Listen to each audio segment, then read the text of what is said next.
Hello my beautiful souls, welcome back to my channel. So आज की reading में हम देखने वाले हैं कि आपके पार्टनर के दिल और दिमाग में क्या है आपके लिए, क्या वो सोचते हैं नो कांटेक्ट में आपके लिए, कैसा फील करते हैं आपके लिए। रीडिंग जर्नल है, आपके साथ जितना रेजोनेट करती है आप उतना रखिए, जितना रेजोनेट नहीं करता है उससे जाने दीजिएगा। मेल एंड फीमेल सभी के लिए और सारे ही साइंस के लिए रीडिंग है। रीडिंग टाइमलेस है, तो जिस वक्त पे आपके सामने आती है उस वक्त आपके साथ रेजोनेट कर सकती है। मैरिड लोगों के लिए भी रीडिंग है, मैरिड लोगों के लिए भी रीडिंग है और स्पेशली नो कांटेक्ट वालों के लिए रीडिंग है। चलिए स्टार्ट कर लेते हैं। हाइलाइटेड साइंस बता दूं, ये साइंस आपके या फिर आपके पार्टनर के हो सकते हैं। आप लोग अर्थ साइन हो सकते हैं, Taurus Virgo Capricorn. Fire sign हो सकते हैं, Aries Leo Sagittarius. Water sign भी हो सकते हैं, कैंसर स्कॉर्पियो पाइसेस। यहाँ पर पे जेमिनाई की एनर्जी और वर्गो की एनर्जी मुझे हाईलाइटेड मिली है। नंबर्स अगर मैं देखूं तो यहाँ पर 5 नंबर मई मंथ इंपॉर्टेंट हो सकता है, 6 नंबर जून मंथ इंपॉर्टेंट हो सकता है, 3 नंबर मार्च मंथ इंपॉर्टेंट हो सकता है, 7 नंबर जुलाई मंथ भी आप लोगों के लिए इंपॉर्टेंट हो सकता है और 9 नंबर सितंबर मंथ इंपॉर्टेंट हो सकता है। 9 नंबर आप लोगों को बहुत ज़्यादा दिखाई देता होगा, 999 आप लोगों को दिखाई दे सकता है या 9999 दिखाई दे सकता है। यहाँ पर पे आप लोगों के लिए 2 नंबर फैब मंथ भी है और 10 नंबर अक्टूबर मंथ भी इंपॉर्टेंट हो सकता है। यहाँ पर पे अभी तक फायर साइन निकल कर नहीं आया है, निकल के आएगा तो मैं आप लोगों को डेफिनेटली बता दूंगी। वैसे ये सारे ही साइंस के लिए है, बस जो हाईलाइटेड साइंस यहाँ पे निकल के आए हैं वही मैंने आप लोगों को बताए थे। 4 नंबर अप्रैल मंथ भी इंपॉर्टेंट नजर आ रहा है और कैप्रिकॉर्न की एनर्जी हाईलाइटेड नजर आ रही है। चलिए स्टार्ट कर लेते हैं, देख लेते हैं आपके पार्टनर के दिल और दिमाग में क्या है आपके लिए। तो सबसे पहले पास्ट एंड प्रेजेंट की एनर्जी देख लेते हैं, पास्ट प्रेजेंट में क्या सोच रहे हैं आपके पार्टनर। सो यहाँ पे नज़र आ रहा है पास की एनर्जीज में कि आपके पार्टनर ने डेफिनेटली आपको बहुत ज़्यादा बिट्रेयल दिया है इस रिलेशनशिप में, बहुत हर्ट, बहुत पेन, बिना बताए वो इस रिलेशनशिप से मूव ऑन करके चले गए या फिर कुछ ऐसे सीक्रेटिव बिहेवियर उन्होंने रखे जिसकी वजह से आप दोनों के बीच में बहुत कॉन्फ्लिक्ट आया है, बातें आपसे बहुत ज़्यादा छुपाई हैं।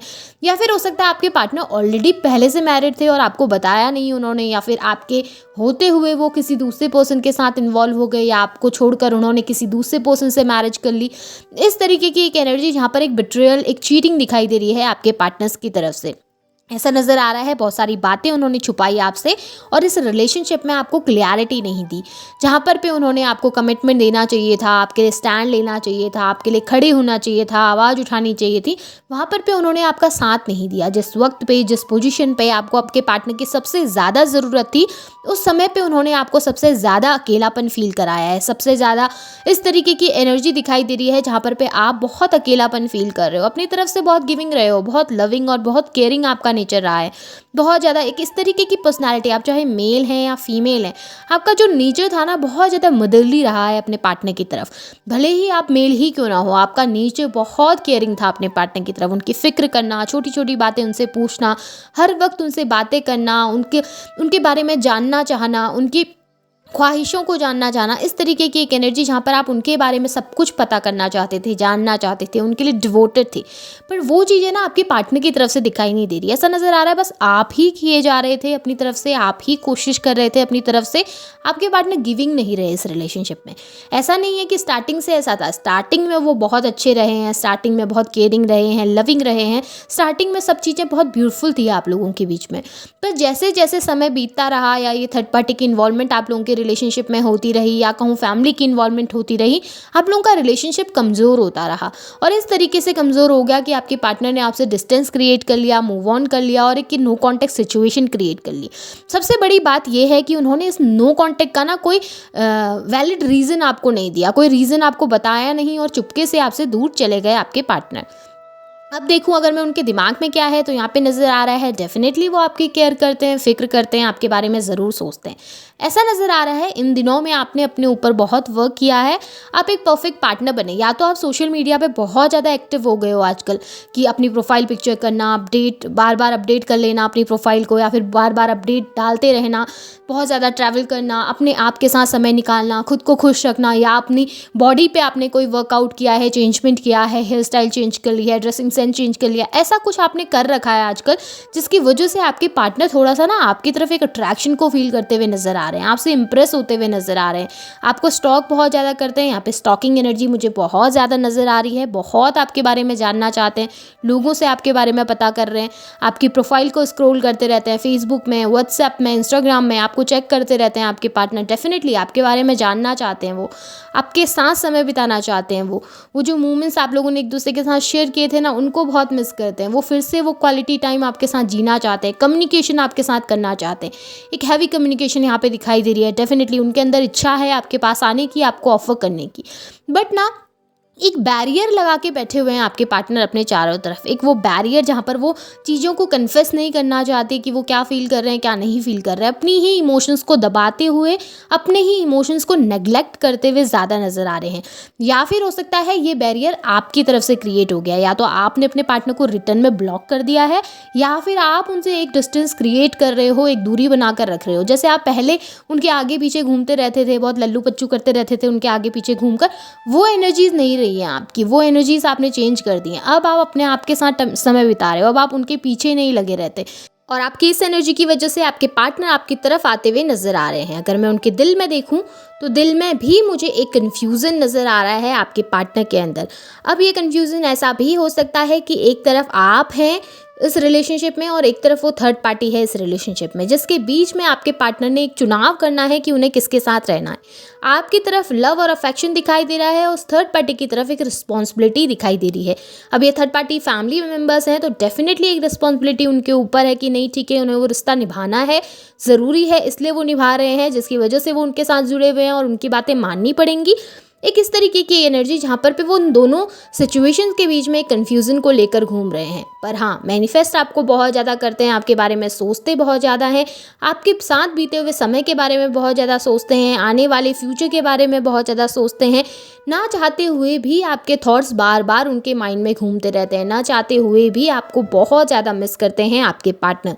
स्टॉकिंग एनर्जी बहुत हैवी दिखाई दे रही है, डेफिनेटली आपको वो बहुत ज़्यादा स्टॉक स्टैम्प पे कर रहे हैं, जानना चाहते हैं आपके बारे में आपके पार्टनर बेसिकली। लेकिन एक कन्फ्यूज़न, एक स्टक एनर्जी जहाँ पर पे वो इंडिसाइसिव हैं, समझ नहीं पा रहे कि चीज़ों को किस तरीके से सही करें, किसका चुनाव करें, किसका चुनाव ना करें, किसके साथ कंटिन्यू करना चाहिए या किसको पीछे छोड़कर आगे बढ़ना चाहिए। वो थर्ड पार्टी को भी हर्ट नहीं करना चाहते, वो आपको भी हर्ट नहीं करना चाहते। वो चाहते हैं कि किसी भी तरीके से बैलेंस क्रिएट हो जाए, किसी भी तरीके से सिचुएशन सही हो जाए और दोनों को साथ में लेकर चल सकें। अब मुझे अगर फ्यूचर में देखूं तो डेफिनेटली यहाँ पर एक स्टक एनर्जी नज़र आ रही है, जहाँ पर उनका कन्फ्यूज़न डेफिनेटली रहेगा, बहुत ज़्यादा कन्फ्यूज सोच विचार करते हुए नज़र आ रहे हैं। पर एक इनसिक्योरिटी भी नज़र आ रही है, एक आपको खो देने का डर, आपसे दूर चले जाने का डर, एक नेगेटिव विचार उनके अंदर आते हुए नज़र आ रहे हैं, जहाँ पे ना वो आपको खोना नहीं चाहते। डेफिनेटली इस जो वो कन्फ्यूज़न है ना उनके अंदर, उस कन्फ्यूज़न के चक्कर में मुझे ऐसा लग रहा है कि आप ज़्यादा वक्त तक वेट नहीं करोगे, आप अपनी लाइफ में मूव ऑन के बारे में सोचोगे, आप अपनी लाइफ में आगे बढ़ने लगोगे। और जब आप अपनी लाइफ में आगे बढ़ने लगोगे ना, अपनी लाइफ में ग्रोथ करने लगोगे, तो आपके पार्टनर के अंदर वो डर बढ़ने लगेगा, आपको खो देने का, आपसे दूर चले जाने का एक डर आपके पार्टनर को सताने लगेगा, जिसकी वजह से वो उन इनसिक्योरिटीज़ को फील करेंगे, जिसकी वजह से वो एक एडिक्शन को फील करेंगे आपके लिए, आपके पास आना चाहेंगे, आपके साथ समय बिताना चाहेंगे, आपके साथ अपने रिलेशनशिप को फिर से जीना चाहेंगे। वो आपको खोना नहीं चाहते। अब ना उन्हें आपकी आदत सी हो गई है। एक इंसान होता है जिसके साथ हम बहुत समय बिताते हैं तो फिर धीरे धीरे उसकी आदत हो जाती है और वो आदत छूटती नहीं। आप वैसे ही हैं उनके लिए, एक आदत की तरह आप यहाँ पे मुझे दिखाई दे रहे हैं, जिससे आपके पार्टनर दूर नहीं जाना चाहते। फिर भी मैं कंफर्मेशन ले लूँगी कि देख लेते हैं कि कोई एक्शन लेंगे या नहीं लेंगे। 3 ऑफ वॉन्ड्स की एनर्जी है। Okay, queen of cups. तो यहाँ पे मुझे नज़र आ रहा है आपके पार्टनर का कि डेफिनेटली आपके जो पार्टनर है इतना जल्दी आपके पास तो नहीं आएंगे, लेकिन थोड़ा सा वेटिंग एनर्जी यहाँ पे मुझे दिखाई दे रही है। इतना जल्दी आपके पार्टनर कोई एक्शन लेने वाले नहीं। हाँ, अगर एक्शन की बात करूँ तो डेफिनेटली वो एक्शन लेंगे, फ्यूचर में आपकी तरफ आएंगे, पर एक सही समय पर आपकी तरफ आते हुए नज़र आ रहे हैं। एक सही समय का इंतज़ार करते हुए दिखाई दे रहे हैं, जहाँ पर वो आपको अप्रोच कर सकें। अभी उनको बहुत सारे रियलाइजेशन होना बाकी है। उस रियलाइजेशन के बाद ही आपके पार्टनर आपके पास आकर कोई स्टेप ले पाएंगे। अभी जुलाई के महीने के बाद से आपके पार्टनर के अंदर आपको चेंजमेंट देखने के लिए मिल सकती है, लेकिन आपके पार्टनर का अगर एक्शन मैं कहूँ तो ये आपको अक्टूबर के महीने में, इस साल अक्टूबर के महीने में आपके पार्टनर आपकी तरफ आकर कोई एक्शन लेंगे या कोई स्टेप आपकी तरफ बढ़ाएंगे।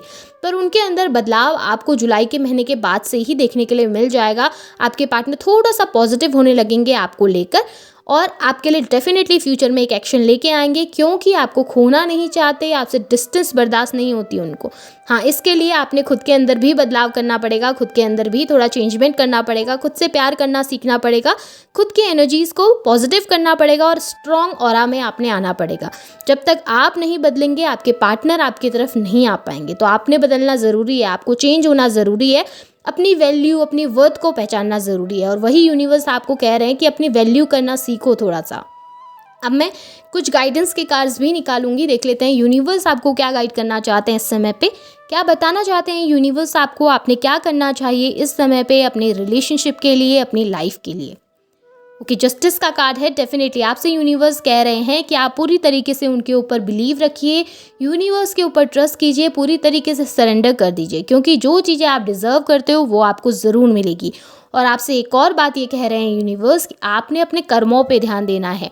ऐसा नहीं कि आप बुरे विचार रख के, नेगेटिव थॉट्स रख के आप किसी दूसरे इंसान के लिए गलत सोचो या किसी दूसरे इंसान के लिए गलत करने लग जाओ। आपने पॉजिटिव रहना है, पॉजिटिव सोचना है, अपने विचारों को हमेशा पॉजिटिव रखना है और अपने कर्मों को करते रहना है, रुकना नहीं है कहीं पर भी। आपसे ये भी कहा जा रहा है कि अपने आप पर ध्यान देना सीखो, अपनी एनर्जीज़ को प्रोटेक्ट करना सीखो, अपनी ग्रोथ पे ध्यान देना सीखो। स्टक मत हो जाओ एक एनर्जी में। आप इस वक्त पे स्टक हैं जहाँ पर आप कोई काम नहीं कर रहे हो, स्ट्रेस ले रहे हो, अपनी लाइफ में आगे नहीं बढ़ पा रहे हो। आपसे कहा जा रहा है कि थोड़ा सा आगे बढ़ो, अपने आप में ध्यान देना सीखो, पॉजिटिव रहो, पॉजिटिव चीज़ों को मैनिफेस्ट करो और लाइफ में ग्रोथ के बारे में सोचो, अपनी ज़िंदगी में आगे बढ़ने के बारे में सोचो। क्योंकि जब आप अपनी वैल्यू करना सीखेंगे ना, तब लोग आपकी वैल्यू करना सीखेंगे। जब तक आप अपनी वैल्यू करना नहीं सीखोगे, कोई आपकी वैल्यू नहीं करेगा। तो पॉजिटिव रहो, पॉजिटिव सोचो। रीडिंग अच्छी है, रीडिंग अगर रेजोनेट हो रही है तो इसे क्लेम करो, लाइक करो, शेयर करो, चैनल को सब्सक्राइब भी करिएगा और बेल आइकन को ऑन करना ना भूलें। Thank you.